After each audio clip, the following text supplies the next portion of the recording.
I want to get into something. You mentioned that you were damn near bankrupt. What year was that? 2015. So when did you get the coach that you mentioned? 2016. It was right before I got married. And how many guys do you have working for you right now?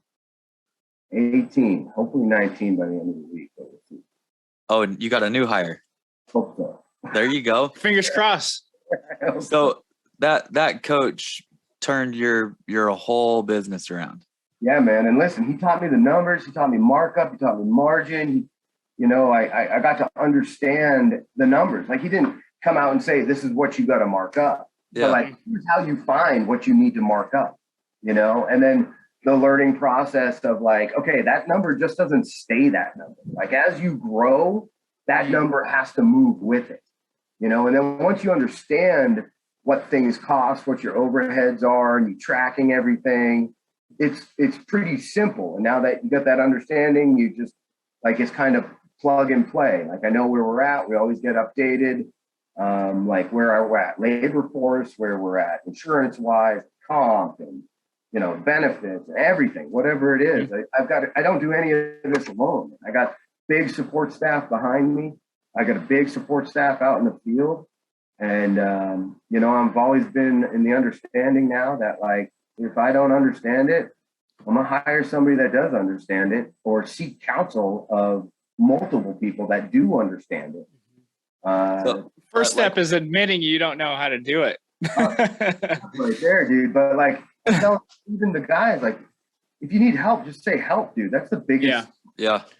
Ain't nobody know you need help unless you say help. You know what, though? I think a lot of people have an issue with that. Like I said, they know the trade so well, but they don't know the business side. And I think it takes a lot of people, like it takes a lot to swallow your pride to admit that you don't know what the hell you're doing. And there is so much that goes on behind the scenes that I think that's how most people fail, is they try so hard to do it solo. I'm curious, was this a paid mentor that you had, or are you still working with them? This was a paid mentor. I've had a lot of mentors, a lot of counsel. This was a paid business coach. He was for hire. And now we're friends. And, he comes out to Scottsdale once a year, twice a year. We link up, we text back and forth. I know he's building a house out east, and he's asked a couple of questions and things of that nature. But we got the understanding, and we're able to put it into practice and keep it in practice. That's why we're still here.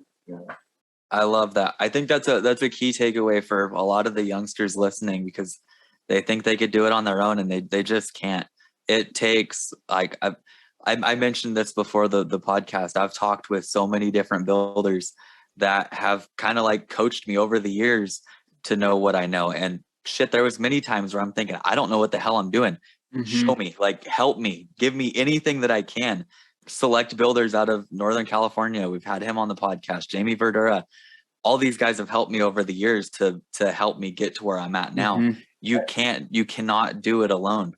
Or you can, and it's going to take you a really long time to learn. Or you're going to file bankruptcy. Yeah, or you get to a point where you have to do that, and you're going to suffer more than you have to. If you do. Then they won't even know how to file bankruptcy. BJ, yeah, you're still going to have to do the how-to.